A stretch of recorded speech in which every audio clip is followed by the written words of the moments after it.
નમસ્કાર, સ્વાગત છે આપનું કચ્છ ઉદય ટીવી ન્યૂઝમાં। હું છું દીપિકા પાંચાણી। તો બુલેટિનની શરૂઆતમાં એક નજર હેડલાઇન્સ પર। ગાંધીધામના ગળપાદરમાંથી લાખોની થઈ તસ્કરી।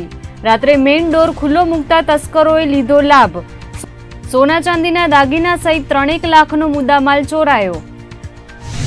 કચ્છમાં છેલ્લા 48 કલાકમાં નોંધાયા 9 ભૂકંપના આંચકા। દુધઈથી 33 કિલોમીટરના અંતરે 3.7ની તીવ્રતાનો આંચકો। વાગડ ફોલ્ટ લાઇન સક્રિય થતા પૂર્વ કચ્છની ધરાધ્રુજી। કચ્છ યુનિવર્સિટી દ્વારા એક્સટર્નલ પરીક્ષાના ફાળવાયા કેન્દ્રો। સ્નાતક કક્ષાના છાત્રો 5 કેન્દ્રો પર આપી શકશે પરીક્ષા। અનુસ્નાતકની ડિગ્રી માટે ગાંધીધામમાં ફાળવાયું કેન્દ્ર। અબડાસાના ધારાસભ્યએ પ્રભારી પદેથી આપ્યું રાજીનામું। કચ્છ સહિત સૌરાષ્ટ્રના 4 જિલ્લાના બનાવાયા હતા પ્રભારી। પ્રદેશ પ્રમુખને પત્ર પાઠવી જવાબદારીમાંથી મુક્ત થવા રાજીનામું। ને નબળી શાળાના શિક્ષકોને ભણાવાયો વર્કશોપમાં પાઠ। ધોરણ 10 અને 12માં 30%થી નીચું પરિણામ લાવનાર શાળા જોડાઈ। 25 શાળાના 100 શિક્ષકોને અપાઈ તાલીમ। એક નજર બ્રેકિંગ ન્યૂઝ પર।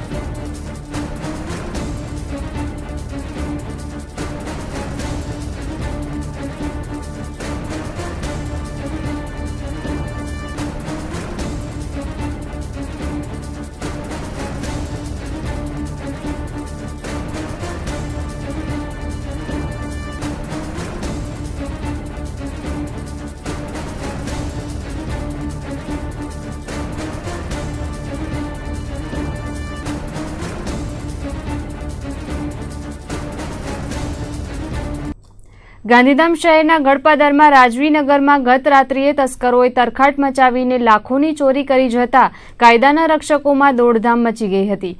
ગત રાત્રિના 2 વાગ્યા બાદ બનેલા ચોરીના બનાવમાં 10.5 તોલા સોનાના દાગીના, 700 ગ્રામ જેટલા ચાંદીના દાગીના તેમજ 5000 રોકડની માલમત્તા સેરવીને તસ્કરો પલાયન થઈ ગયા હતા। ચોરીની આ ઘટનામાં ફરિયાદી ભરતકુમાર જયરામભાઈ જોશીએ આપેલી વિગતો અનુસાર ગત રાત્રિ દરમિયાન તેઓ પોતાના ઘેર સૂતા હતા। તે દરમિયાન તસ્કરોએ રાત્રિના 2 વાગ્યાના અરસા બાદ ચોરીની ઘટનાને અંજામ આપ્યો હતો, જેમાં ઘરધણીના જણાવ્યા પ્રમાણે સોનાના 2 મંગલસૂત્ર, 9 વીંટી, 3 ચેઇન, 2 જોડી કાનની બુટી અને 4 જોડી ચાંદીના છડા તેમજ 5000 રોકડ સહિતનો મુદ્દામાલ તસ્કરો ઉઠાવી ગયા હતા। આ સમગ્ર ઘટનાને પગલે મકાન માલિકે બી ડિવિઝન પોલીસને જાણ કરતા પોલીસે મકાન માલિકની ફરિયાદ પરથી ગુનો નોંધીને તપાસ હાથ ધરી હતી। પ્રાપ્ત વિગતો અનુસાર સંયુક્ત કુટુંબમાં રહેતા ભરતભાઈ જોશીનો પરિવાર ગત રાત્રે 2 વાગ્યા સુધી જાગતો હતો, જેમાં મકાનના હોલમાં પંખો ખરાબ થઈ જતા મેઇન ડોર ખુલ્લો મૂકવામાં આવ્યો હતો। ત્યારે રાત્રે ઘરના તમામ સભ્યો સૂઈ ગયા બાદ તસ્કરોએ કામણ કર્યું હતું અને ખુલ્લા ઘરમાં પ્રવેશ કરીને અંદરના રૂમમાં પ્રવેશીને કબાટમાં રહેલા સોના ચાંદીના દાગીના તેમજ રોકડ મળીને અંદાજે 3 થી 3.5 લાખનો મુદ્દામાલ ઉઠાવી ગયા હતા। આગામી 14મી એરફોર્સ દ્વારા જિલ્લા મથક ભુજ ખાતે ભૂકંપની રાષ્ટ્રીય કક્ષાની મોક ડ્રીલ કરવામાં આવશે। ત્યારે તે પૂર્વે જ છેલ્લા 48 કલાકમાં કચ્છની ધરા 9 ભૂકંપના આંચકાઓથી ધ્રુજી ઉઠી હતી, જેમાં ભચાઉ નજીક ગત રાત્રિના 2:30 વાગ્યાના અરસામાં 3.7ની તીવ્રતાનો ભૂકંપનો આંચકો અનુભવાયો હતો। કચ્છમાં વર્ષ 2001માં આવેલા વિનાશક ભૂકંપ બાદ અવારનવાર હળવા કંપનો અનુભવાઈ રહ્યા છે, જેમાં ખાસ કરીને વાગડ ફોલ્ટ લાઇન સક્રિય થઈ જવાને કારણે હળવા ભારે ભૂકંપના આંચકાઓ અનુભવાઈ રહ્યા છે। ત્યારે છેલ્લા 48 કલાકમાં પૂર્વ કચ્છની ધરા 9 જેટલા આંચકાઓથી ધ્રુજી ઉઠી હતી। ખાસ કરીને દુધઈથી 33 કિલોમીટરના અંતરે 3.7ની તીવ્રતાનો ભૂકંપનો આંચકો અનુભવાયો હતો। ગત રાત્રે 2:30 વાગ્યાના અરસામાં અનુભવાયેલા આંચકાઓને પગલે લોકોમાં ભયની લાગણી ફેલાઈ હતી। તો આજે વહેલી સવારે 6:45 વાગ્યાના અરસામાં ભચાઉથી 17 કિલોમીટરના અંતરે 1.8ની તીવ્રતાનો આંચકો નોંધાયો હતો। આ ઉપરાંત ગઈકાલે સવારથી રાત્રિ દરમિયાન ભચાઉ, દુધઈ અને રાપરની આસપાસ 1.5 થી 2.5ની તીવ્રતાના 7 જેટલા આંચકાઓ ગુજરાત સિસ્મોલોજી વિભાગની કચેરીમાં નોંધાયા હતા। અંજારના દગડા રોડ ઉપર આવેલ ભોલેનાથ નગરમાં રહેતા 22 વર્ષીય યુવાને અગમ્ય કારણોસર ગળે ફાંસો ખાઈ મોતની સોળ તાણી લીધી હતી. ઘટનાને પગલે પોલીસે અકસ્માત મોતનો બનાવ દર્જ કરી તપાસ હાથ ધરી હતી. પોલીસ સૂત્રોમાંથી મળતી માહિતી અનુસાર અંજારના ભોલેનાથ નગરમાં રહેતા 22 વર્ષીય ચેતનનાથ દેવનાથ નાથબાવાએ આજે સવારે અગમ્ય કારણોસર ગળે ફાંસો ખાઈ મોતને વહાલું કર્યું હતું. બનાવની જાણ થતાં અંજાર પોલીસે હતભાગીના ઘેર તપાસ હાથ ધરી હતી. જો કે હજુ સુધી આપઘાત કરવા પાછળના ચોક્કસ કારણ જાણી શકાયા નથી. ઘટનાને પગલે હતભાગી યુવાનના પરિવારજનોમાં ગમગીની સાથે શોકનું મોજું ફરી વળ્યું હતું. કચ્છ યુનિવર્સિટીમાં એક્સટર્નલ પરીક્ષા આપતા વિદ્યાર્થીઓને ભુજ સુધી લાંબા થવું પડતું હતું, પરંતુ હવે સમગ્ર કચ્છમાં એક્સટર્નલ પરીક્ષા માટે સેન્ટરો પાડી દેવામાં આવ્યા છે. છેવાડાના વિસ્તારમાંથી પરીક્ષા આપવા માટે વિદ્યાર્થીઓ ભુજ સુધી મુસાફરી કરવી પડતી હતી. ત્યારબાદ કચ્છ યુનિવર્સિટી ખાતે પરીક્ષા આપવા માટે જવું પડતું હતું, પરંતુ હવે કચ્છ યુનિવર્સિટીને કાયમી કુલપતિ મળ્યા બાદ એક્સટર્નલ પરીક્ષા આપતા વિદ્યાર્થીઓ માટે રાહતના સમાચાર છે કે હવે કચ્છના નખત્રાણા, માંડવી, રાપર, આદિપુર અને ભુજ ખાતે કચ્છ યુનિવર્સિટી દ્વારા એક્સટર્નલ પરીક્ષા લેવામાં આવશે, જેથી છેવાડાના વિસ્તારમાંથી આવતા વિદ્યાર્થીઓને હાલાકીનો સામનો કરવો નહીં પડે. ઉપરાંત પીજીની પરીક્ષા માટે પણ પૂર્વ કચ્છ અને પશ્ચિમ કચ્છમાં એમ 2 સેન્ટરો કચ્છ યુનિવર્સિટી દ્વારા ફાળવવામાં આવ્યા છે. પૂર્વ કચ્છમાં ગાંધીધામ અને પશ્ચિમ કચ્છમાં ભુજ ખાતે પીજીના સેન્ટરોની ફાળવણી કરવામાં આવી છે, જેથી હવે વિદ્યાર્થીઓ પોતાના તાલુકા મથકે જ એક્સટર્નલ પરીક્ષા સરળતાથી આપી શકશે. એક્સટર્નલ વિદ્યાર્થીઓ માટે એવું હતું કે કચ્છ યુનિવર્સિટીનો ભૌગોલિક વિસ્તાર ઘણો બધો મોટો છે. આ દ્રષ્ટિએ જોતાં લગભગ દર વર્ષે આપણે ત્યાં ભુજ હેડક્વાર્ટરમાં જ એક્સટર્નલ વિદ્યાર્થીઓ જે સ્નાતક કક્ષાના અને અનુસ્નાતક કક્ષાના બંનેની પરીક્ષાઓ ભુજ મધ્યે જ લેવાતી હતી. આ વર્ષે આપણે એવો નિર્ણય કર્યો છે કે વિદ્યાર્થીઓને પરીક્ષા ફોર્મ ભરતી વખતે જ અનુસ્નાતક કેન્દ્રો એટલે કે MA MCOM માટે થઈ અને આપણે પૂર્વ કચ્છ અને પશ્ચિમ કચ્છ 2 કેન્દ્રો આપ્યા છે. એટલે કે એક કેન્દ્ર ગાંધીધામ રહેશે અને એક ભુજ. એ સિવાય સ્નાતક કક્ષાએ BA BCom ને એના માટે વિદ્યાર્થીઓને નખત્રાણા, માંડવી, રાપર, આદિપુર અને ભુજ એવા 5 કેન્દ્રો આપ્યા છે કે જેથી કરીને વિદ્યાર્થી એક્સટર્નલમાં પોતાના ઘરેથી અપડાઉન કરીને પરીક્ષા કેન્દ્ર સુધી સહજતાથી પહોંચીને સાંજે ઘર સુધી પહોંચી શકે એવી વ્યવસ્થા કરવાનો પ્રયાસ છે. અને વિદ્યાર્થીઓને આ ઇન્ટરનલ વિસ્તારોમાંથી ખૂબ જ દૂર સુધી આવવું પડે તો આ જુદા જુદા વિસ્તારોની અંદર કેન્દ્ર આપવાથી વિદ્યાર્થીઓ એનો લાભ લઈ શકે એ હેતુથી આપણે 5 કેન્દ્રો શરૂ કર્યા. કોંગ્રેસના રાષ્ટ્રીય પ્રવક્તા અને અબડાસાના ધારાસભ્ય શક્તિસિંહ ગોહિલે 4 જિલ્લાના પ્રભારી પદેથી રાજીનામું આપ્યું છે. ગુજરાત પ્રદેશ કોંગ્રેસ સમિતિના પ્રમુખ ભરતસિંહ સોલંકીએ રાજ્યના 6 વરિષ્ઠ નેતાઓને અલગ અલગ જિલ્લાઓની જવાબદારી સોંપી હતી, જેમાં શક્તિસિંહ ગોહિલને કચ્છ, સુરેન્દ્રનગર, રાજકોટ અને મોરબીના પ્રભારી તરીકેની જવાબદારી સોંપવામાં આવી હતી. જોકે શક્તિસિંહ ગોહિલે આ જવાબદારી સ્વીકારવાનો ઇનકાર કરીને પ્રદેશ પ્રમુખ ભરતસિંહ સોલંકીને પત્ર પાઠવીને જવાબદારીમાંથી મુક્ત કરવા રાજીનામું આપ્યું હતું. તેમણે અલગ અલગ નેતાઓના બદલે સમગ્ર સંગઠનમાં કામ કરાય તેવી લાગણી પણ દર્શાવી હતી. અહીં બુલેટિનમાં સમય છે એક નાના વિરામનો.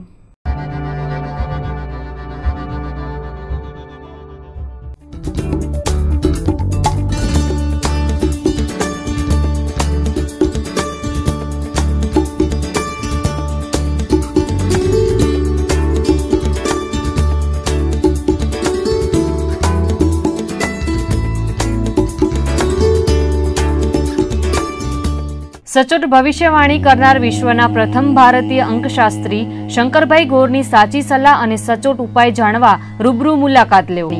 તેમની યંત્ર સિદ્ધિથી 20,000થી વધુ લોકોને ફાયદો થયો છે, તો આજે જ રૂબરૂ મળો. Tina house, doctor Bhanji street, Bhuj, Kutch. Anjali cut and cure studio, ચહેરાની ચમક અને હેરસ્ટાઇલ માટેનું એક જ સરનામું. Haircut and styling, cleanup, hair spa, global હેશન hair colour, 3D highlights, permanent straightening, permanent blow dry, remodeling and smoothing, keratin treatment, makeup services માં day, evening and night makeup, party makeup, all type of bridal makeup. તો આજે જ સંપર્ક કરો Anjali cut and cure studio, hospital road, Neelkamal પાનની બાજુમાં, JP cottage building. Hair expert master Rahul. Contact 9428210999. Bhavani tea house, ચાના ચાહકો માટે માધાપરનું એકમાત્ર સ્થળ. અહીં ચા, દૂધ, કોફી તેમજ નાસ્તાની મોજ માણવા અવશ્ય પધારો. મંગુભાઈની ચા એટલે ચા રસિયાઓની પ્રથમ ચાહ. Bhavani tea house, Madhapar bus station પાસે. Mobile number 9978736024. Krishna family mall, one stop place for complete clothing and accessories. Kids wear, ladies wear, gents wear, designer suit, designer sari, party wear dresses, footwear, designer accessory વ્યાજબી ભાવે મેળવવા આજે જ પધારો. ચોઈસ આપની, ભરોસો અમારો. ભાવ આપના, વસ્તુ અમારી. અમારું એક સપનું છે, અમારે કંઈક આપવું છે, તો સસ્તા ભાવે બ્રાન્ડેડ વેરાયટીઓ ખરીદવાનું એકમાત્ર સ્થળ એટલે કૃષ્ણા ફેમિલી મોલ. કોન્ટેક્ટ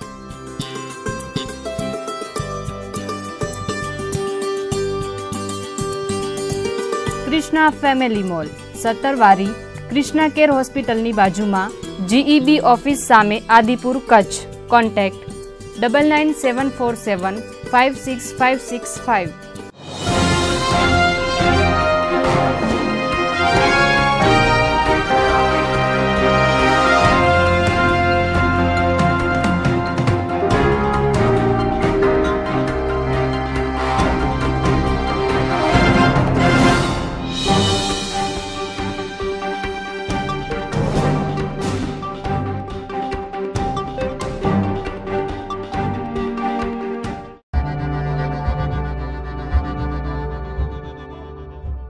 આગામી 16મી સપ્ટેમ્બરના રોજ કચ્છ યુનિવર્સિટી દ્વારા યુવક મહોત્સવનું આયોજન કરવામાં આવ્યું છે.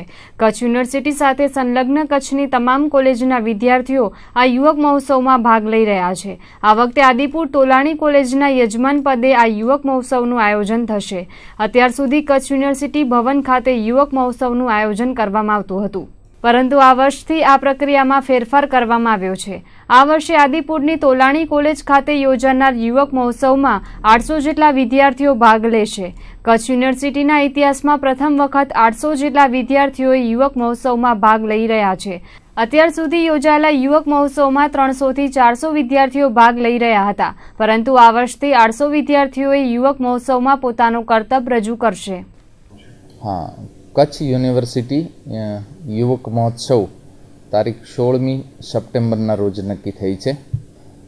16 સપ્ટેમ્બરે તોલાણી કોમર્સ કોલેજ આદિપુર ખાતે, એટલે કે આદિપુર તોલાણી કોલેજના યજમાન પદે આ આખો કાર્યક્રમ ત્યાં થવાનો છે આદિપુર.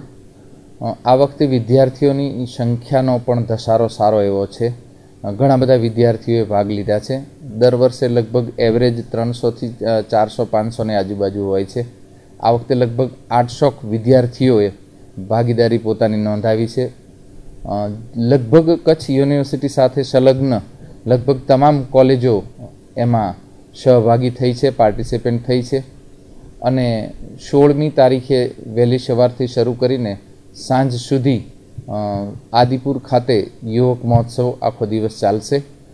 ઉદ્ઘાટન સમારંભની અંદર આપણા higher education commissioner Shri Shah સાહેબ પણ મહેમાન તરીકે ઉપસ્થિત રહેવાના છે અને એમની અધ્યક્ષતામાં ત્યાં આપણે ઉદ્ઘાટન 10:30 વાગે કરીશું અને મોડી સાંજ સુધીમાં લગભગ બધી જ પ્રકારની આપણી ઇવેન્ટ્સ જેટલી છે એમ સાંસ્કૃતિક એ બધી જ સાંજે મોડી સાંજ સુધીમાં પૂરી કરી દેવામાં આવશે.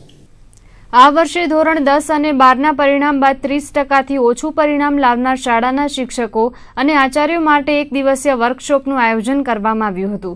ભુજના રોટરી હોલ ખાતે યોજાયેલ વર્કશોપમાં 30%થી નીચું પરિણામ લાવનાર 25 હાઈસ્કૂલના 100 જેટલા શિક્ષકોને તજજ્ઞો દ્વારા ટ્રેનિંગ આપવામાં આવી હતી. ગણિત, વિજ્ઞાન અને અંગ્રેજીના વિષયોમાં બાળકો નાપાસ થતા હોય છે, જેને પગલે બોર્ડનું પરિણામ નીચું આવે છે. આ વર્ષે કચ્છની 30 જેટલી હાઈસ્કૂલોનું 30%થી ઓછું પરિણામ આવ્યું હતું, જેને પગલે શિક્ષણ વિભાગ દ્વારા નબળું પરિણામ લાવનાર હાઈસ્કૂલ માટે માસ્ટર પ્લાન તૈયાર કરવામાં આવ્યું હતું. તો આજે તજજ્ઞો દ્વારા વર્કશોપમાં 100 જેટલા શિક્ષકોને ગણિત, વિજ્ઞાન અને અંગ્રેજી વિષય પર માર્ગદર્શન આપવામાં આવ્યું હતું। મુખ્યત્વે કચ્છના લખપત અને અબડાસા વિસ્તારની હાઈસ્કૂલોમાં 30%થી ઓછું પરિણામ જોવા મળી રહ્યું છે, જેથી છેવાડાના વિસ્તારોમાં શિક્ષણનો વ્યાપ વધારવા અને યુવાનોને શિક્ષિત કરવાના ઉદ્દેશ્યથી એક દિવસીય વર્કશોપનું આયોજન કરવામાં આવ્યું હતું, જેમાં કચ્છના શૈક્ષણિક જગતના તજજ્ઞો દ્વારા શિક્ષકોને ટ્રેનિંગ આપવામાં આવી હતી। આગામી સમયમાં 0%થી રિઝલ્ટવાળી જે શાળાઓ છે એના વિદ્યાર્થીઓ અને શિક્ષકો માટે પણ ગુણવત્તા સુધારણાના વર્કશોપ માટે અમારી તૈયારી છે। અને આ રીતે જો સમાજસેવી સંસ્થાઓ અને ઉદ્યોગ જગતના લોકો સાથે મળી અને જિલ્લાના શિક્ષણના સ્તરને ઊંચું લાવવાનો પ્રયત્ન કરશે તો કચ્છ જિલ્લાના યુવાનો માટે એક સારી સેવા કરી ગણાશે। આમાં અમારો હેતુ એવો છે કે જે 0% પરિણામ આવ્યું એટલે એનો અર્થ એ થયો કે શાળાના તમામ વિદ્યાર્થીઓ ધોરણ 10ની જાહેર પરીક્ષામાં નાપાસ થયા છે। તો આ એક અમારા માટે એક ખરાબ બિના છે। એને સુધારો કરવા માટે શરૂઆતથી જ જૂનથી જે સત્ર શરૂ થયું ત્યારથી એનો પ્લાન અમે બનાવેલો છે અને શાળાની પણ મુલાકાત અત્યાર સુધી 6 મુલાકાતો અમે દર મહિને 2 મુલાકાત હું જાતે લઉં છું। આમ તો લખપત તાલુકાની હરોડા અને બરંદા 2 શાળા એમાં સમાવેશ છે અને અબડાસાની વાયોરની શાળાનો સમાવેશ છે। વાયોરમાં વિદ્યાર્થી સંખ્યા વધારે છે 28 જેટલી, છતાં એ બધા વિદ્યાર્થી નાપાસ થયા એટલે એનો આખો પ્લાન અમે શરૂ કર્યો છે। એમાં રોટરી ક્લબે અને ઇન્સ્ટિટ્યૂટે અમને સાથ સહકાર આપ્યો અને આજે તમામ શિક્ષકોને એ પરિણામલક્ષી માહિતી કે જેથી પરિણામ કેવી રીતે સુધરે અને વિદ્યાર્થી નપાસ ન થાય એ ટાઈપની તાલીમ માનનીય હરેશભાઈ ધોળકિયા સાહેબ, ડૉક્ટર ઉર્મિલ હાથી અને હમણાં જ જેમને પારિતોષિક મળ્યું એવા જાગૃતિબેન વકીલ આ તજજ્ઞો આપી રહ્યા છે। આમાં લગભગ 60ની સંખ્યાના આચાર્ય અને શિક્ષકો છે। લખપત તાલુકાની 2 હરોડા અને બરંદા અને અબડાસા તાલુકાની વાયોર તેમજ 30% નીચે જે પરિણામ છે એવી રાપર તાલુકાની શાળાઓ છે, ખાવડા વિસ્તારની શાળાઓ છે અને અબડાસા લખપતની જ્યાં સાક્ષરતાનું પ્રમાણ વાલીઓમાં પણ ઓછું છે અને શિક્ષકોનું પ્રમાણ પણ ત્યાં ઓછું છે। એ પરિસ્થિતિમાં અમે શિક્ષક પણ પ્રોવાઈડ કરીએ છીએ અને આ રીતના તજજ્ઞો પણ શિક્ષકોને તાલીમ આપે છે। કચ્છ પાણીની અછત ધરાવતો પ્રદેશ છે। પીવા માટે પાણી, ખેતીલાયક પાણી, પશુ માટે તેમજ ઔદ્યોગિક એકમોને પાણીની જરૂરિયાત જણાય છે।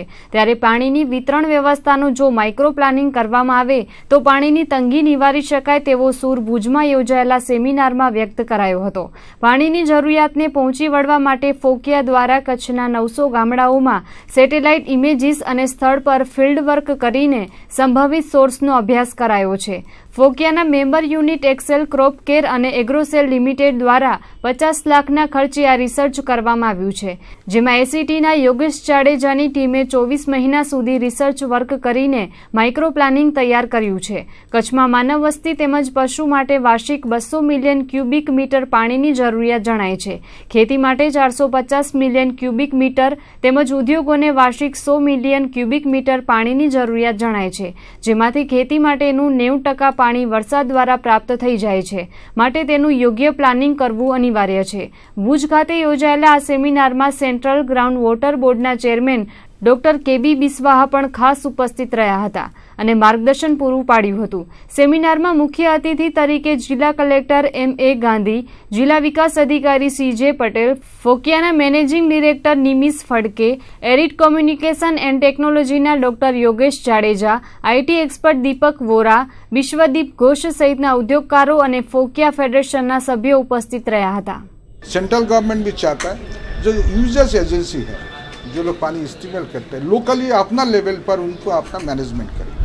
Management in terms of what जो बारिश होता है उस पानी को कैसे तरीक़ा से बचाया जाए और दूसरा जो हम जो पानी का कोई गलत तरीक़ा से इस्तेमाल ना करें।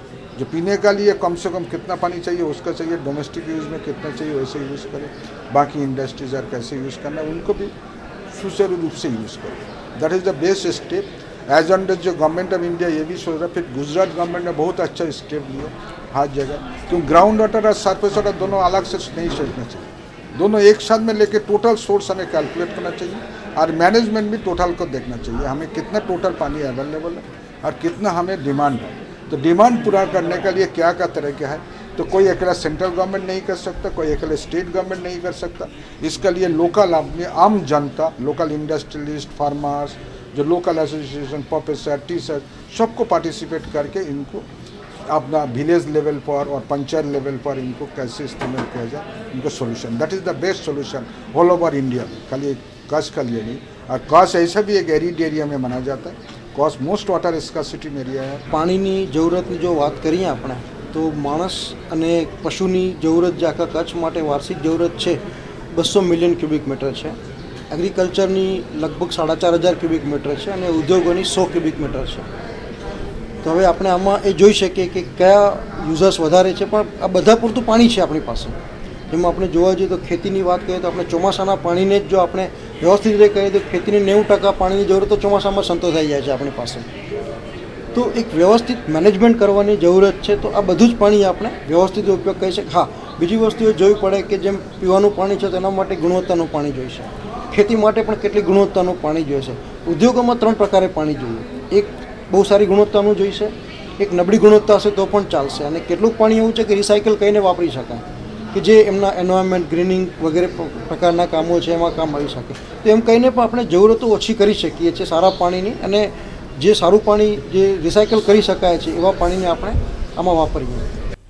ભુજના ભીડગેટ વિસ્તાર પાસે ગઈકાલથી ઉભરાતી ગટરને કારણે લોકો હાલાકીનો સામનો કરી રહ્યા છે, તો ગટરનું વહેતું પાણી ભીડગેટની સામે આવેલ ઘાસચારા માર્કેટમાં ઘૂસતા મૂંગા જીવોને પણ મુશ્કેલીનો સામનો કરવો પડે છે।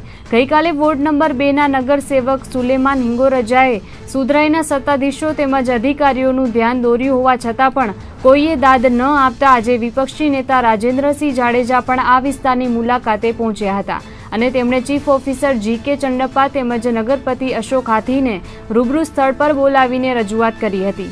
ભીડ વિસ્તાર તેમજ સુરલભીડ 3 રસ્તા પાસે ઉભરાતી ગટરની ચેમ્બરોથી સમગ્ર વિસ્તારમાં ગટરના પાણી ફરી વળ્યા છે, ત્યારે વિપક્ષે એવા પણ આક્ષેપો કર્યા હતા કે હલકી ગુણવત્તાનું મટીરીયલ વાપરીને ગટર લાઈનો તેમજ ચેમ્બરો બનાવવામાં આવી છે, જે વારંવાર તૂટી જવાને કારણે ગટરની સમસ્યા સર્જાય છે। આ સાથે વિપક્ષે સત્તાપક્ષ દ્વારા ગટરના કામોમાં ભ્રષ્ટાચાર આચરાયો હોવાના આક્ષેપો પણ કર્યા હતા, જો કે ચીફ ઓફિસરે આ સંદર્ભે યોગ્ય કામગીરી કરવાની ખાતરી ઉચ્ચારી હતી।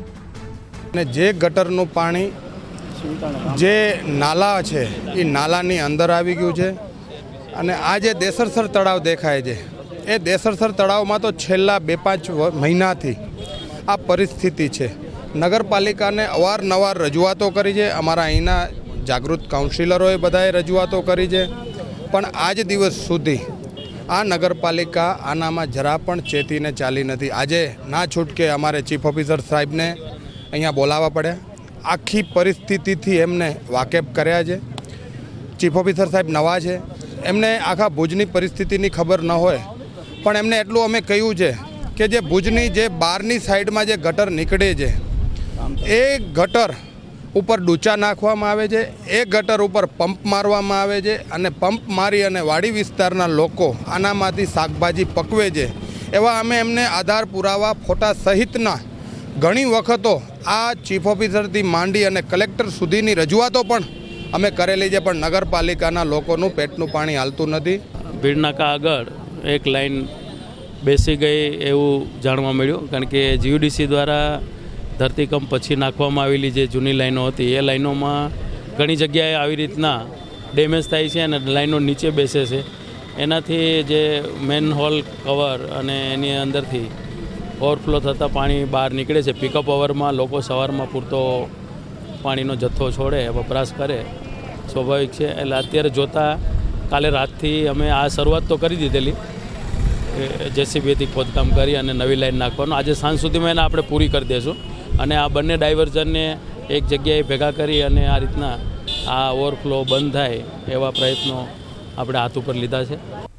ભુજ શહેરના મુન્દ્રા રોડ પર આવેલ પ્રમુખસ્વામી નગરમાં આજે ગટર મિશ્રિત પાણી આવતા આ વિસ્તારની મહિલાઓ રોષે ભરાઈ હતી।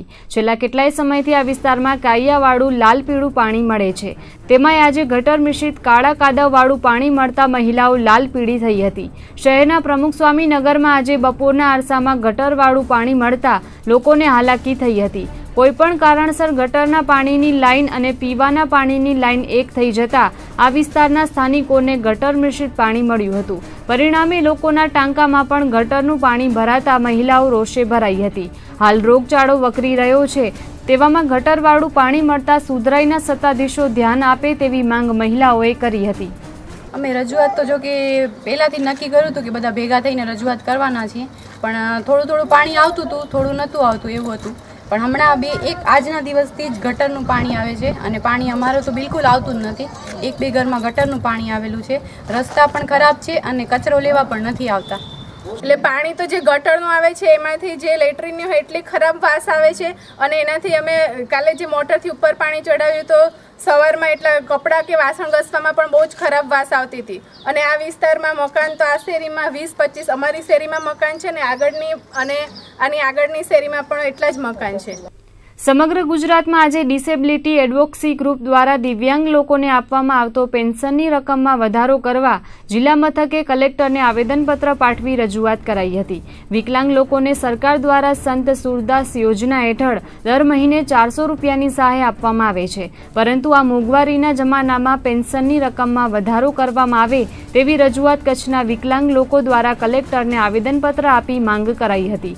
ઉપરાંત વિકલાંગ લોકોને બીપીએલ યાદીમાં સમાવેશ કરવામાં આવે તે માટે પણ ડિસેબિલિટી એડવોકેસી ગ્રુપ દ્વારા છેલ્લા ઘણા વર્ષોથી માંગ કરવામાં આવી રહી છે, પરંતુ સરકાર દ્વારા વિકલાંગ લોકોને બીપીએલ યાદીમાં સમાવેશ કરવામાં આવ્યો નથી. આગામી સમયમાં સંત સુરદાસ યોજના હેઠળ વિકલાંગ લોકોને બીપીએલ યાદીમાં સમાવેશ કરવામાં આવે તેવી માંગ કરાઈ હતી. તો આજે એક ગંભીર વિકલાંગ છે, 80% ઉપર એની ટકાવારી છે. ઉપરાંત બીપીએલમાં એનું નામ છે.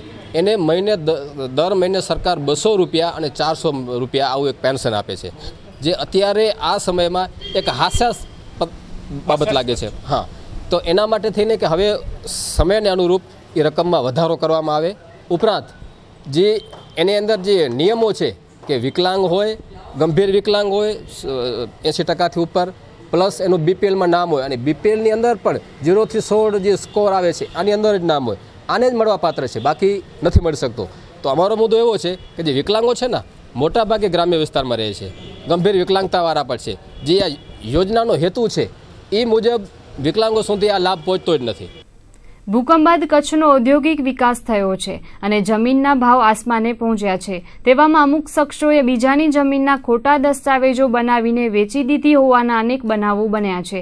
ત્યારે કચ્છના ખેડૂતોની વડીલોપાર્જિત જમીન સરકારમાં દાખલ થઈ છે.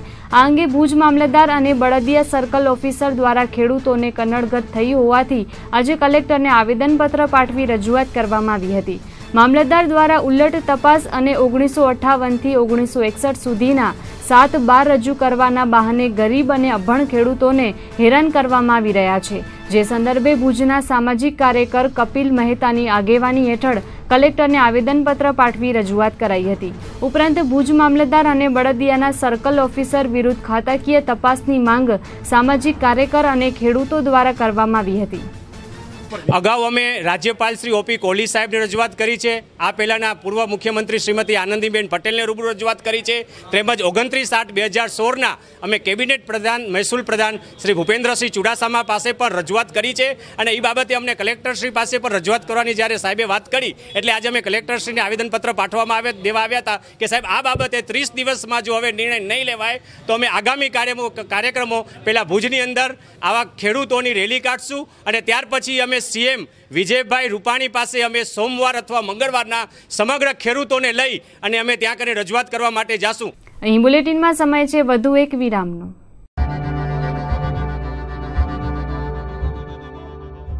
ઘર ખૂબ જ સુંદર શબ્દ છે ને. આ ઘર પોતાનું સ્વર્ગ જેવું ઘર લેવાનું સપનું સાકાર કરો.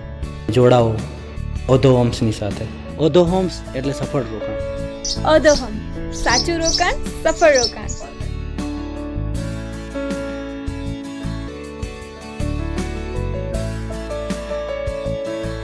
Oriental bank of commerce government of India का बैंक है. हमारा बैंक होम लोन बहुत ही अट्रैक्टिव रेट पे देता है. इस समय होम लोन लेने वालों के लिए बैंक ने प्रोसेस फी को माफ़ कर दिया है.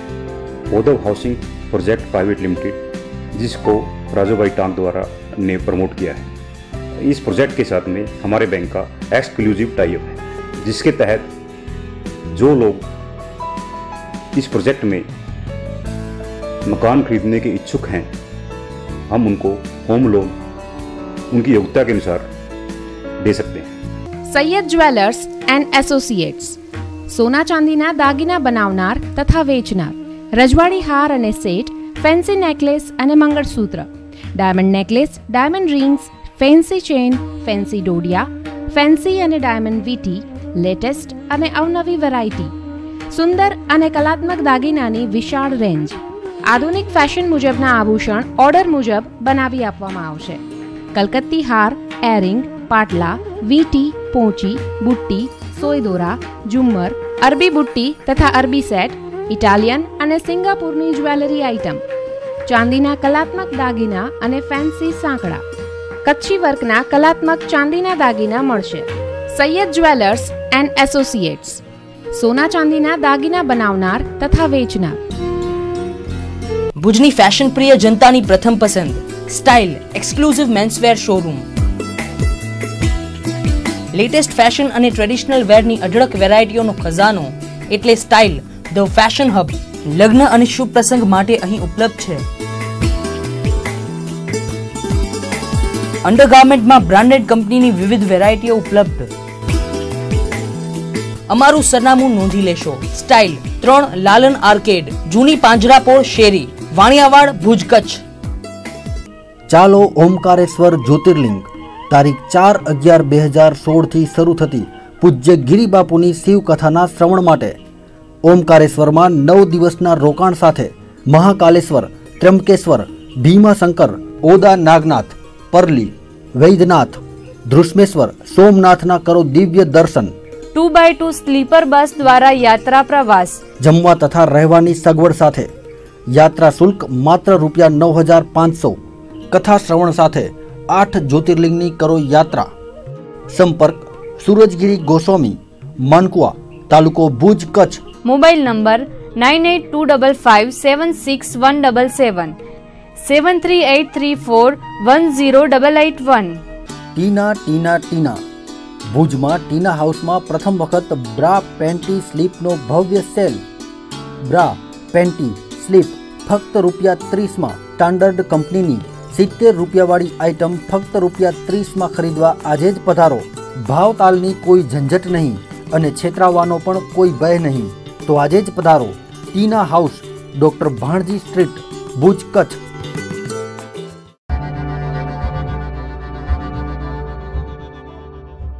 ભુજના પારેશ્વર ચોક ખાતે ફોરેવર ગ્રુપ તથા શિવસેના દ્વારા તૃતીય ગણેશ મહોત્સવનું આયોજન કરવામાં આવ્યું છે. ગણેશ મહોત્સવ દરમિયાન વિવિધ ધાર્મિક અને સાંસ્કૃતિક કાર્યક્રમોનું આયોજન કરાયું છે. દરરોજ રાત્રે ગણેશજીની ભવ્ય મહાઆરતી યોજાય છે. ત્યારબાદ સાંસ્કૃતિક કાર્યક્રમ અને બાળકોના પ્રોગ્રામનું આયોજન કરવામાં આવે છે. મહાઆરતીમાં ફોરેવર ગ્રુપ તથા શિવસેનાના અગ્રણીઓ અને કાર્યકર્તાઓ મોટી સંખ્યામાં જોડાય છે. આ સમગ્ર ગણેશ મહોત્સવ દરમિયાન નાના બાળકો માટે આનંદ મેળો, મહાપ્રસાદ, સાંસ્કૃતિક કાર્યક્રમ અને મહાઆરતીનું આયોજન કરવામાં આવ્યું હતું. તો બીજી તરફ ભુજના નાગરચકલા વિસ્તારમાં સંવેદના ચેરિટેબલ ટ્રસ્ટ દ્વારા છેલ્લા 9 વર્ષથી ગણેશ મહોત્સવનું આયોજન કરવામાં આવી રહ્યું છે. આ વર્ષે ગણેશ મહોત્સવમાં ગણેશજીની ભવ્ય આરતી સાથે વિવિધ ધાર્મિક કાર્યક્રમોનું આયોજન કરવામાં આવ્યું છે.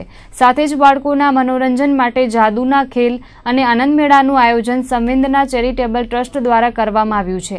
સમાજમાં એકતા અને અખંડિતતા જળવાઈ રહે તેવા ઉદ્દેશ્ય સાથે આ ગણેશ મહોત્સવનું આયોજન કરવામાં આવ્યું છે.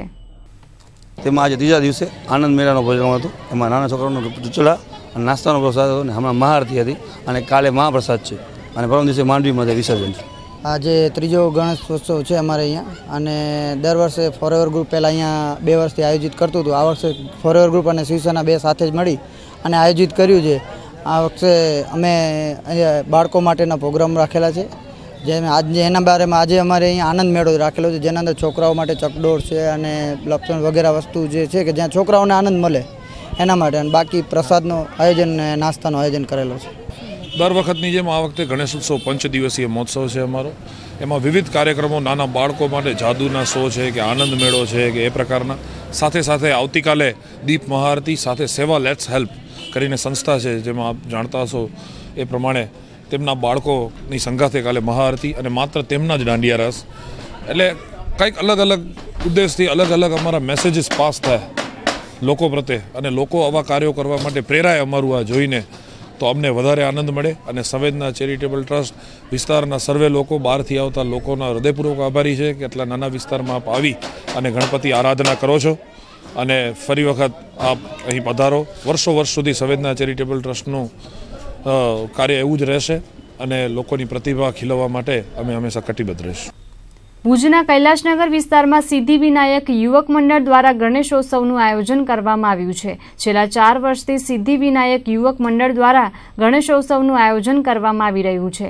ગણેશ સ્થાપના બાદ દરરોજ સાંજે મહાઆરતીનું કાર્યક્રમ યોજાય છે. ત્યારબાદ રાસ ગરબા અને બાળકો માટે સાંસ્કૃતિક કાર્યક્રમ અને ડાન્સ કાર્યક્રમનું આયોજનો કરવામાં આવે છે. આ ગણેશ મહોત્સવ દરમિયાન યુવક મંડળ દ્વારા અન્નકૂટ દર્શનનું આયોજન પણ કરવામાં આવ્યું હતું. તો ગત રાત્રે સ્વામિનારાયણ ભગવાનની કથા યોજાઈ હતી. મહાઆરતીનો લાભ લેવા માટે કચ્છના સાંસદ વિનોદ ચાવડા, ભુજ વિસ્તારના ધારાસભ્ય નીમાબેન આચાર્ય, ભુજ નગરપાલિકાના નગરસેવક મહિદીપસિંહ જાડેજા સહિતના મહાનુભાવો ઉપસ્થિત રહ્યા હતા. તો બીજી તરફ શહેરના સિદ્ધાર્થ પાર્ક વિસ્તારમાં પણ ગણેશોત્સવની ધામધૂમથી ઉજવણી કરવામાં આવી રહી છે. અહીંના સિદ્ધાર્થ પાર્ક ગણેશ યુવક મંડળ દ્વારા દર વર્ષે ગણેશ સ્થાપન કરીને ઉજવણી કરવામાં આવી રહી છે. આ ગણેશ મહોત્સવ દરમિયાન વિવિધ ધાર્મિક અને સાંસ્કૃતિક કાર્યક્રમોનું આયોજન કરવામાં આવે છે. તો મહાઆરતી દરમિયાન સિદ્ધાર્થ પાર્કના રહેવાસીઓ મોટી સંખ્યામાં ઉપસ્થિત રહે છે. બાળકોને પ્રોત્સાહિત કરવા માટે ગણેશ યુવક મંડળ દ્વારા વિવિધ ડાન્સ અને સાંસ્કૃતિક કાર્યક્રમોનું આયોજન કરવામાં આવે છે, જેમાં મોટી સંખ્યામાં લોકો હાજરી આપે છે. કરેલું છે એની અંદર આજે 4થું વર્ષ છે ગણપતિનું આયોજન થાય છે અને 4થું વર્ષ છે. અને આજે મહાઆરતી રાખેલી હતી અને મને આમંત્રણ મળ્યું અને મને આરતી કરવાનો મોકો મળ્યો, સૌભાગ્ય થયો, એ બદલ ખૂબ હર્ષની લાગણી અનુભવું છું. ને આ પ્રસંગને અમારો સ્વભાવ્યો હતો ને આ જેને કહેવાય ને કૈલાસનગર એક ગોકુળ ધામ જેવું આજે થઈ ગયું છે, તમે જોઈ શકો છો. ને આજે મીડિયાએ જે નોંધ લીધી છે એના માટે પણ અમે ખૂબ ખૂબ કૈલાસનગર વતી આભાર તમારો માનીએ છીએ.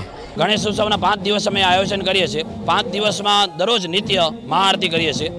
નાના છોકરાઓનું 5 દિવસ દરમિયાન નાના ઉત્સવો પણ કરીએ છીએ.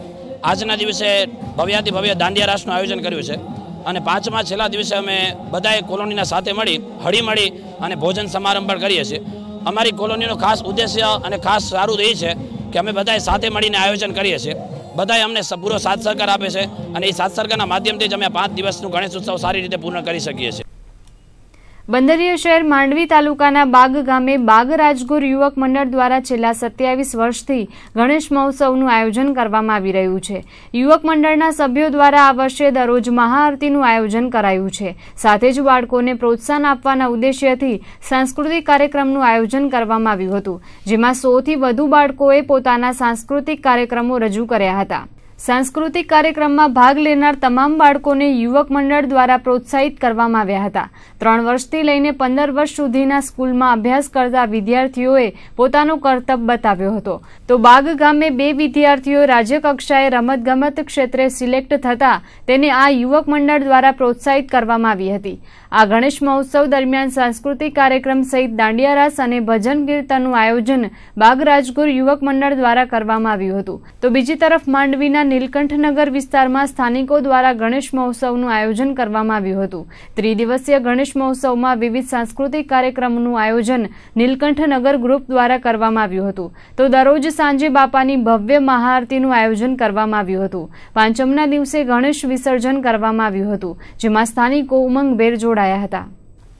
3 દિવસનું ગણપતિનું આયોજન હોય છે. એનામાં આજે છેલ્લો દિવસ છે. ગણપતિ વિસર્જનનું આજે કાર્યક્રમ રાખેલ છે અને સાંજે મહાપ્રસાદ સાથે રાખેલ છે. મુન્દ્રાના કલાપૂર્ણ નગરમાં અષ્ટવિનાયક મિત્ર મંડળ દ્વારા 3 દિવસીય ગણેશોત્સવનું આયોજન કરવામાં આવ્યું હતું. અહીંના કલાપૂર્ણ નગરમાં મૂળ મહારાષ્ટ્રના અને ધંધા ઉદ્યોગ માટે કચ્છ આવીને વસેલા મહારાષ્ટ્રના અષ્ટવિનાયક મંડળ દ્વારા ગણેશોત્સવની ઉજવણી કરાઈ હતી, જેમાં બોમ્બેથી ખાસ લાલબાગના રાજા ગણપતિ બાપાની 5.5 ફૂટની પ્રતિમા લાવીને સ્થાપિત કરાઈ હતી. મહોત્સવના પ્રારંભે મંડળ દ્વારા શોભાયાત્રા અને ગણપતિજીની સ્થાપના અને ગણેશ સ્તુતિના કાર્યક્રમો યોજાયા હતા. આ પ્રસંગે સંગીતમય મહાઆરતી અને ગણેશજીના સાનિધ્યમાં ભજન કીર્તનના કાર્યક્રમોનું આયોજન કરાયું હતું. ગઈકાલે 3જા દિવસે ગણપતિજીનું વિસર્જન કરવામાં આવ્યું હતું. છેલ્લા 5 વર્ષથી યોજાતા મહોત્સવમાં મંડળના કાર્યકરોએ જહેમત ઉઠાવી હતી. તો આ તરફ રાપરમાં માલી સમાજ દ્વારા ગણેશોત્સવનું આયોજન કરવામાં આવ્યું છે, જેમાં રાપર સ્વામિનારાયણ ગુરુકુળના સંતો મહંતોએ હાજરી આપી હતી. અક્ષર મુનિ સ્વામી તેમજ પ્રકાશ મુનિ સ્વામીએ ગણેશોત્સવના મંચ પરથી વ્યસન મુક્તિ માટે પ્રવચન આપ્યું હતું અને લોકોને આવા ઉત્સવોની ઉજવણી કરવાની સાથે સતમાર્ગ તરફ વળવા અપીલ કરી હતી. ધાર્મિક પ્રવચનની સાથે સાથે મહાઆરતી, ગણેશ વંદના અને ગણપતિની સ્તુતિ કરીને ભવ્ય ઉજવણી કરવામાં આવી હતી. 5वां साल था तो हमारे लिए थोड़ा चैलेंज था कि उसको कैसे मैनेज किया जाए और ये 3 दिन का रखने का प्लान था. पिछले 4 साल 1.5 दिन का ही रख रहे थे. अभी उसमें हमारे जो सहयोगी थे उन्होंने अच्छा एफर्ट्स लगाया, खुद का दिन रात एक करके ये स्टेज वगैरह डेकोरेशन सब सजाया. गणेश जी की मूर्ति हमने मुंबई से मंगवाई, हम खुद गए थे मुंबई के लिए और हमारे सभी जो कार्यकर्ता है उन्होंने अपनी जान डाल दी है इस समय. लालबाग का राजा जैसे मुंबई में लालबाग में रहता है वो वर्ल्ड में फेमस है, उसी की एक कॉपी हमने यहाँ पे लेके आए, लालबाग से ही लेके आए हैं. और ख़ास हमें यहाँ पे मुंद्रा के जो भाविक है, गणेश भक्त हैं, वो जो मुंबई जाते हैं दर्शन करने के लिए, वो हमने यहाँ पे उपलब्ध करके दिया है. કચ્છ સહિત સમગ્ર ભારતભરમાં ગણેશોત્સવનું ઉમંગભેર આયોજન કરવામાં આવી રહ્યું છે. ગણેશ વિસર્જન સમયે પીઓપીની મૂર્તિઓથી પર્યાવરણને નુકસાન પહોંચી રહ્યું છે, જેથી ઇકો ફ્રેન્ડલી મૂર્તિ બનાવવામાં આહવાન કરવામાં આવી રહ્યું છે. ભુજના સોમૈયાનગર વિસ્તારમાં કાશ્મીરા ઠક્કર દ્વારા ઇકો ફ્રેન્ડલી મૂર્તિ બનાવવી અને તેની સ્થાપના કરવામાં આવી છે. કાશ્મીરા ઠક્કરે માત્ર માટીમાંથી આ મૂર્તિનું નિર્માણ કર્યું છે, તો બીજી તરફ સોમૈયાનગર ગ્રાઉન્ડ ખાતે સ્થાનિકો દ્વારા છેલ્લા 9 વર્ષથી ગણેશોત્સવ નું આયોજન કરવામાં આવી રહ્યું છે, જેમાં સાંજે ભવ્ય મહાઆરતી અને ત્યારબાદ બાળકો માટે સાંસ્કૃતિક કાર્યક્રમનું આયોજન કરી ગણેશ મહોત્સવની ઉજવણી કરવામાં આવી રહી છે. લોકોને હું એ જ અપીલ કરીશ કે તમે તમારા હાથે મૂર્તિ ગળો, જેથી તમારો એ ભાવ બાપા પ્રત્યે વધુ ને વધુ જાગે, બાપાની તમે ક્લોઝ આવો. તમારી કાંઈ બી મનની વાત હોય તો તમે, એમ તો બાપા બધું જાણે જ છે, સુખ દુઃખના આપણા સાથી છે, બટ વધુ ને વધુ તમે બાપાની નિકટ આવી શકશો અને બધા જ બાપા રીધિ સીધી સહિત આપણા ઘરમાં પધારે અને આપણે ઘર આંગણે જ બાપાનું વિસર્જન કરીએ, જેથી બાપા આપણી સાથે જ રહે હંમેશા અને બધાના કષ્ટ દૂર કરે, સંકટ. સોમૈયાનગરમાં જાહેર ચોક મધ્યે અમે ગણપતિ મહોત્સવનું છેલ્લા 9 વર્ષથી આ સ્થાપના કરી છે અને આજ સુધી આજ પર્યંત ચાલુ છે અને જુદા જુદા પ્રોગ્રામથી આ મહોત્સવની ઉજવણી કરી છે. અમારી સોસાયટી સોમૈયાનગરમાં 9 વર્ષથી ગણેશ બાપાની સ્થાપના થાય છે. અમારે ત્યાં 3 દિવસના ગણપતિ મહોત્સવ અમે રાખીએ છીએ અને અલગ અલગ ઘણી બધી જાતના અમે પ્રોગ્રામ કરીએ છીએ. તો આ હતા આજના કચ્છ ઉદય ટીવી ન્યૂઝ. ફરીથી મળીશું આવતીકાલે. ત્યાં સુધી અમને રજા આપશો. નમસ્કાર.